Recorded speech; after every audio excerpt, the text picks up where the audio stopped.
Il y a 5 ans, en juillet 2014, Israël lançait une opération militaire contre la bande de Gaza en riposte aux tirs de centaines de roquettes et la construction de tunnels d'attaque creusés depuis les territoires de la bande de Gaza en direction d'Israël. 74 Israéliens, la plupart des soldats, ont trouvé la mort au cours de cette guerre. Qu'est-ce qui a changé depuis 5 ans?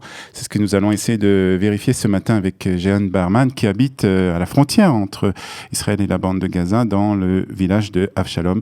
Jeanne, bonjour, merci d'être avec nous ce matin sur Studio Kalita. Bonjour à vous.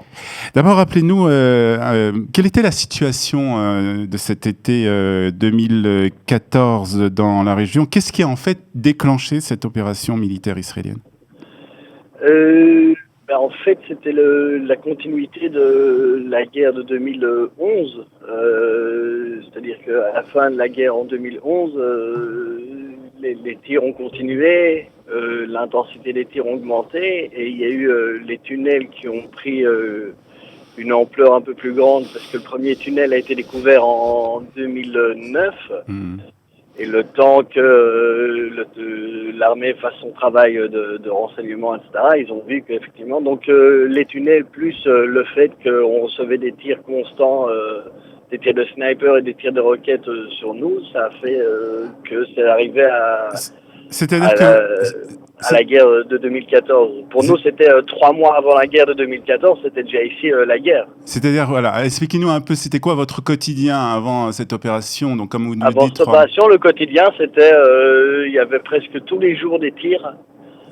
Les tirs de sniper, et c'était des tirs 2-3 roquettes qui lançaient par jour. Ça, c'était 3 mois avant la guerre. Donc vous passiez une grande partie de votre temps dans les abris, dans les chambres fortes, pour vous protéger justement de ces tirs de roquettes. Bah oui, bien sûr, bien sûr, ça, nous on n'a pas le choix. Et dès qu'il y a un tir, donc on attend, et donc et parfois, vous savez, on était au milieu de la journée, les enfants sont à l'école, il y a des tirs, c'était une façon, c'était invivable pour nous. Alors vous vous rappelez de cet été, je suppose que vous vous rappelez de cet été, donc de ce mois de juillet 2014. Est-ce que vous étiez donc chez vous lorsque l'opération a commencé, lorsqu'on a appris que Israël avait engagé une opération militaire dans la bande de Gaza?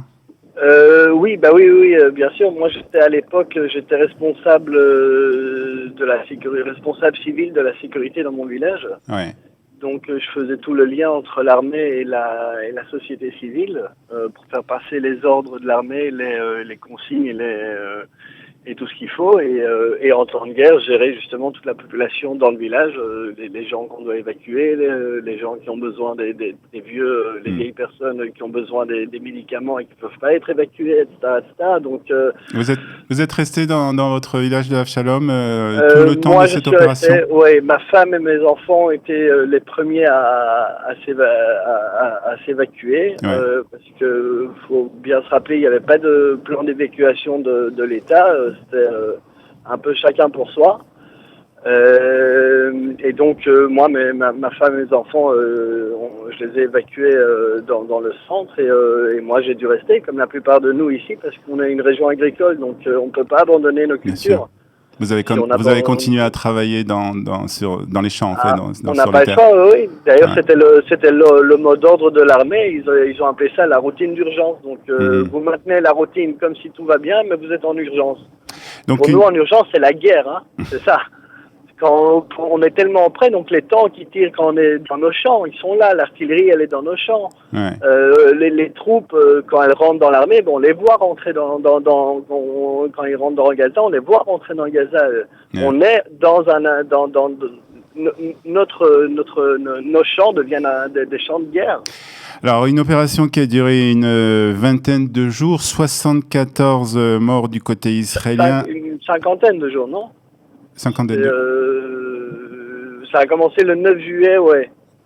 Ouais, nous on compte dans la région, on compte. Ouais. Je sais pas comment on compte en fait, mais. En tout cas, ça a duré pratiquement tout l'été 2014, on va dire. 74 morts du côté israélien, la plupart des soldats, mais il y a aussi eu des civils israéliens qui habitaient donc le long de la frontière avec la bande de Gaza. 5 ans après, est-ce que les choses ont changé, Jeanne?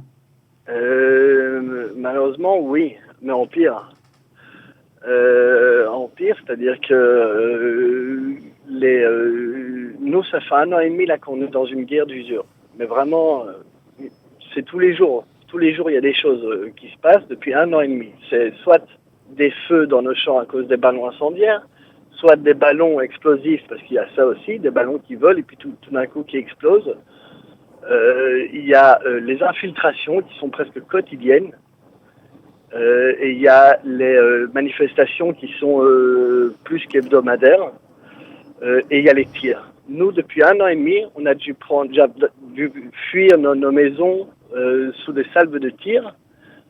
On l'a fait depuis 1 an et demi. On a déjà, en moyenne, c'est tous les 2 mois et demi. On doit partir sous une pluie de tirs. Quand une pluie de tirs, c'est des roquettes c'est entre c'est plus ou moins 500 roquettes par mini-guerre. Les mini-guerres de 1 à 2-3 jours comme ça. Et c'est 500-700 roquettes en 2 jours qui nous sont lancées en place. Et il y a eu, ce que vous nous dites, il y a eu depuis donc, ces 5 ans plusieurs vagues justement d'attaques à roquettes qui reviennent régulièrement en fait. C'est ça, moi je vous parle juste de l'année et demie, depuis mars 2018, moi je vous parle seulement. Où effectivement la marche de retour a commencé et nous ça fait 1 an et demi qu'on est vraiment dans la guerre, c'est tous les jours c'est quelque chose. Et je voudrais qu'on revienne aussi sur ces ballons incendiaires parce que c'est vrai qu'on entend parler beaucoup de ces ballons qui sont lancés depuis la bande de Gaza, qui atterrissent souvent dans les champs israéliens. On ne connaît pas exactement en fait quelles sont les répercussions, quels sont les dégâts que ces ballons font lorsqu'ils atterrissent en Israël. Les dégâts matériaux sont énormes. Vous savez, quand ça tombe sur un champ de blé qui doit être moissonné et qui est complètement sec, etc., ça détruit en quelques secondes, mais des mois de travail et ça fait des millions et des millions d'euros de dégâts. Depuis 1 an et demi, ça fait on s'en rend pas compte. C'est tombé dans nos serres chez nous. Ça tombe dans les. Je vous parle même pas de l'impact psychologique que ça a sur nos enfants. Bien sûr. Quand nous on va à la mer, les enfants se demandent pourquoi il y a des cerfs-volants. Vous savez, ils sont traumatisés. Il y a un traumatisme. Évidemment, ils sont traumatisés. Il y a un traumatisme, des ballons qui sautent. Vous savez, quand ça vient aussi à l'école. Hein, c'est pas que dans les champs. Ça vient dans nos maisons et dans les écoles. On ne sait pas où est-ce que ça va tomber. C'est tous les jours. Dites-moi, Jeanne, qu'est-ce que vous demandez aujourd'hui au gouvernement israélien, au Premier ministre Benjamin Netanyahu? Quelles sont vos revendications? Qui fasse tout pour arriver à un accord parce que le fait de dire qu'il n'y ait pas de partenaire, c'est pas vrai. Il l'a déjà dit à plusieurs reprises que pour lui le Hamas est le partenaire pour l'instant dans la bande de Gaza. On fait du commerce avec eux tous les jours. On achète des produits agricoles. L'armée achète des tomates, des concombres depuis la bande de Gaza. On fait tous les jours du commerce avec eux. Tous les jours. Eux achètent et nous on vend. Si on arrive à faire du commerce avec eux, c'est qu'on a des interlocuteurs là-bas. Donc il doit trouver une solution pour mettre fin à ça. C'est pas possible. Nous on peut plus vivre comme ça. Vous savez, ça fait 1 an et demi, ça fait près de 5 ans que la guerre de Gaza s'est terminée. Quand la guerre s'était terminée, tout le monde avait dit là on est tranquille pour 10 ans de silence. On a mis un gros coup au Hamas. En début janvier 2015, la première roquette était déjà tirée. 6 mois après. Maintenant, on est à 5 ans après. Nous, ça fait 1 an et demi qu'on est sous le feu, sous les tirs, et sous une guerre d'usure qui nous use vraiment. Cela a des répercussions sur votre vie quotidienne, bien entendu, mais sur votre vie professionnelle aussi? Mais bien sûr, quand on doit fuir sous les bombes, ça a des répercussions. Nous, tout ça nous coûte de l'argent. Si on doit partir, ça a nos frais. Donc, bien sûr, ça a des répercussions. Je ne vous parle même pas des gens ici qui ont le magasin et des affaires de tourisme et des restaurants. Mais eux, c'est une catastrophe. Il n'y a personne qui vient. Il y a rien qui est fait pour eux. Le gouvernement les indemnise pas. Et c'est compliqué. Donc, il y a déjà plusieurs restaurants qui ont fermé. Et ça c'est triste pour nous parce que c'est une région qu'on essaie de malgré tout d'avoir un dynamisme et de se développer, mais c'est pas facile, non, parce que on a l'impression qu'on nous tire dans tous les sens. On n'a pas d'aide du gouvernement, donc nous on attend qu'ils mettent enfin en place quelque chose. et qu'on y aille, parce que nous, ça peut plus durer. Donc, Ouais. il faut que ça cesse. Il faut trouver des accords. Une nouvelle opération militaire n'est pas envisageable pour vous? Pour moi, tout est envisageable. D'accord. Tout est envisageable, mais qu'il fasse quelque chose. Vous êtes... S'il dit que la seule solution, c'est de reprendre tout Gaza, ben qu'il reprenne tout Gaza, pas de problème. Mais qu'il fasse quelque chose. Je pense pas. Vous savez, on parle beaucoup avec l'armée ici. L'armée le dit, prendre la bande de Gaza, c'est faisable, mais c'est pas gérable. Vous avez l'impression de ne pas être écouté par le gouvernement israélien, par le Premier ministre Benjamin Netanyahou?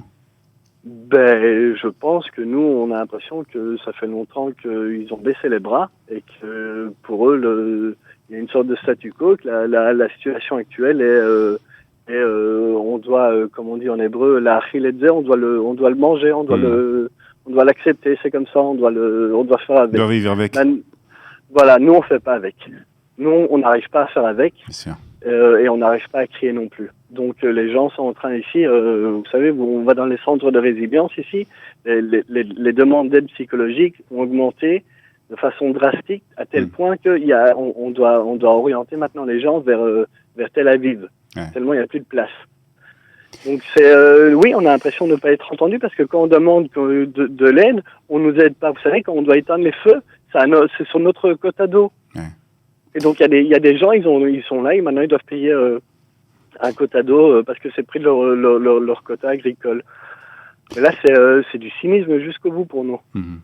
5 ans après l'opération Bordure Protectrice, c'est la situation aujourd'hui donc dans les villages qui sont frontaliers avec la bande de Gaza. Merci Jeanne d'avoir expliqué cette situation. Merci d'avoir été avec nous ce matin sur Studio Kalita. Il est 8h25. Vous restez avec nous puisque dans quelques minutes, ce sera l'heure de la revue de la presse et des médias israéliens.